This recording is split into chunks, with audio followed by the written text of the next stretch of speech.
The movie starts in Kunar province, Afghanistan. There, Tony Stark is chatting with some soldiers in a Humvee. He is a playboy, philanthropist, and visionary CEO of a leading military defense contractor. After some time, Stark's convoy gets attacked by a group of terrorists called 10 Rings. Tony gets wounded by shrapnel from one of his company's weapons, and terrorists capture him. Then the movie turns 36 hours earlier in Las Vegas. There, we see a glimpse of Tony's successful pass through a presentation. Stark quickly stole the spotlight with his brilliant and unique mind at a young age. When Tony was 21 years old, he lost his parents in a car accident. After Howard Stark died, his friend and business partner, Obadiah Stane, took over as interim CEO. But a few months later, Tony inherited Stark Industries and took over from Obadiah Stane, becoming the youngest CEO of the company. After the presentation ended, James Rhodes was given the honor of presenting the Apogee Award to Stark, but Tony wasn't there, so Stane accepted the award in Stark's honor.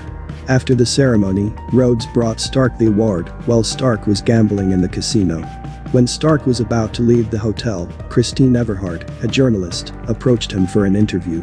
Everhart questions him on Stark Industries' business practices in weapons manufacturing. Stark deflects her questions, replying that the world would always need weapons to keep the peace. The next morning, Stark's assistant, Pepper Potts, later arrives in the workshop and reminds him about his trip to Afghanistan. Stark then left his mansion and drove to the Stark Industries aviation division. He boards the plane and sits down along with Rhodes. After landing in Afghanistan, he gets greeted by military members before he presents Stark Industries' Jericho missile. Giving a speech, Stark explains that the missile is so powerful that it would only be needed to be fired once to defeat the enemy. Stark had a drink after the successful presentation. After this, Stark got into a convoy vehicle to leave. As Stark's convoy drives through the desert to return to the base, they are suddenly attacked by insurgents, and Stark get injured in this encounter. Now, the movie turns towards the present time, where an operation is being performed on Stark's chest to remove the pieces of shrapnel. He wakes up sometime later and finds an electromagnet attached to his chest, hooked up to a car battery. His fellow captive Yinsen explains that the electromagnet keeps the shrapnel from entering his heart and killing him. When they were talking, someone bangs on the door. As Yinsen orders Stark to get onto his feet, they get greeted by Abu Bakr. Bakr explains that he wants Stark to rebuild the Jericho missile, but Stark refuses to help them. As a result, they start torturing him. 10 Rings then take Stark outside the cave, where Bakr shows him how the 10 Rings have an incredible supply of his Stark Industries weapons, including guns and missiles. Bakr tells him that, if Tony built the Jericho missile for them, they would give him his freedom. So, Stark agrees to do the job, but he knows that Bakr will never free him. That night, watching Stark heartbroken, Yinsen tries to comfort him and tells him that what he has seen out there is the legacy of Tony Stark. He tells him to do something and make things right. After understanding his current situation, Tony starts the work. While pretending to work on the missile, Stark and Yinsen secretly build a powerful electric generator called an arc reactor to power Stark's electromagnet. Stark tells Yinsen his plan to escape by building an armored suit. They then start to work on the suit. One day their work gets interrupted by Raza, the leader of this 10 Rings. Believing they were lying to him, Raza threatens to put red-hot coal in Yinsen's mouth until Stark tells him to stop.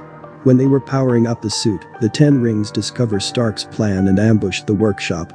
Yinsen sacrifices himself to stall the terrorists and buy time for the suit to power up. Stark fights his way out of the cave using the armored suit, killing any terrorist he comes across by striking them with his armor. He comes across the dying Yinsen, who tells Tony not to waste his life before passing on. Enraged, Stark leaves the cave, burns the terrorist stockpile of Stark Industries produced weapons, and flies away using jets in his suit. Then Stark crashes in the desert, which destroys the suit. After which, he is found by Lieutenant Colonel James Rhodes, his friend and military liaison. Returning to America, Tony is reunited with his assistant Pepper Potts and Obadiah Stane. He calls a press conference to announce that his company will no longer manufacture weapons, having seen the strife they cause in the wrong hands. Stane jumps in, moves Stark away from the podium, and attempts to convince the audience that nothing is to be concerned about. After that, Stark has a meeting with Stane beside the giant arc reactor. Stain advises him to reconsider the decision as he fears it will ruin the company. Stark insists that they should take another look at the arc reactor technology, based on his work with Huygensen, proving his theory by showing Stain the arc reactor in his chest. Back inside his Malibu mansion, Stark calls upon the help of Potts to get rid of the expired arc reactor in his chest. Pepper helps switch out the two reactors and keeps the original, now with the words "Proof Tony Stark" has a heart engraved on it. Tony also builds an upgraded and sleeker version of his suit, the Mark II. This suit is capable of fully controlled flight using miniature repulsors. While taking the suit on its first test flight, Tony attempts to break the world altitude record set by the SR-71, but the suit freezes up in the upper atmosphere and starts falling to the ground, nearly killing him. After returning to his home, Tony changes the suit's base material to a gold titanium alloy to prevent further icing issues. As he does so, he notices a news program covering an annual charity event held by his company, and after learning that he was not sent an invitation, decides to go along anyway. Arriving at the party, he goes to get a drink when he is confronted by Christine Everhart, who reveals that Stark Enterprises has been selling weapons to the Ten Rings since Tony's return. Tony questions Obadiah about this. Seeing no other alternative, Stain reveals to Stark that he is the one who has cut him from the company. When Tony returns home, he sees a news program covering slaughters being carried out by the Ten Rings in Yinsen's homeland. In his fury, Tony dons the new completed suit and flies to Afghanistan. Upon arriving there, he wipes out a group of 10 Rings who were in the middle of attacking a village and destroys their weapons in the area. This battle gains the attention of Rhodes and the US military, so Rhodes orders the two F-22 Raptors to shoot down the unknown target. In an attempt to evade the jets, Tony accidentally destroys one and saves the pilot when his parachute malfunctions before escaping from the area. Meanwhile, the 10 Rings gathered the pieces of Stark's prototype suit from the desert. Obadiah travels to Afghanistan to meet with Raza. Raza gives the suit's remains to Obadiah, hoping that Obadiah will manufacture suits for the 10 Rings, but Stain betrays the 10 Rings. He paralyzes Raza using a sonic taser. Stain then orders his men to kill Raza and the rest of the 10 Rings members because they failed to assassinate Stark as he wanted. On his way back to Stark Industries, Stain orders his scientists to have a new suit reverse engineered from the wreckage. Back at home, after explaining things to Pepper, Tony asks her to hack into the Stark Industries database to investigate the arms trafficking being carried out by his company. She travels to Obadiah's office and discovers his dirty dealings. Potts finds evidence of Stain supplying weapons to the terrorists, but also discovers that Stain had initially hired the 10 Rings to kill Stark in Afghanistan, while narrowly avoiding getting caught out by Obadiah, and passes the information on to Coulson and his organization.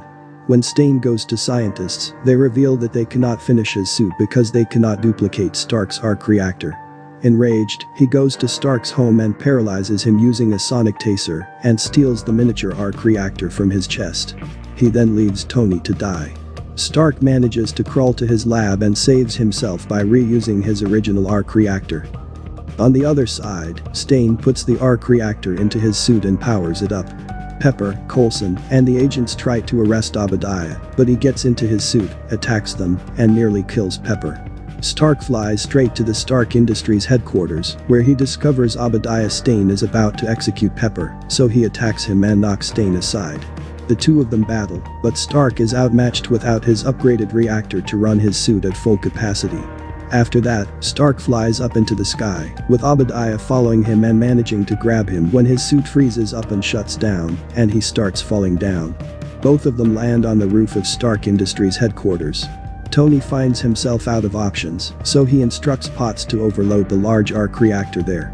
Doing so unleashes a massive electrical surge that knocks Stain unconscious, causing him and his armor to fall into the exploding reactor, killing him. The next morning, Tony holds a press conference to explain last night's things.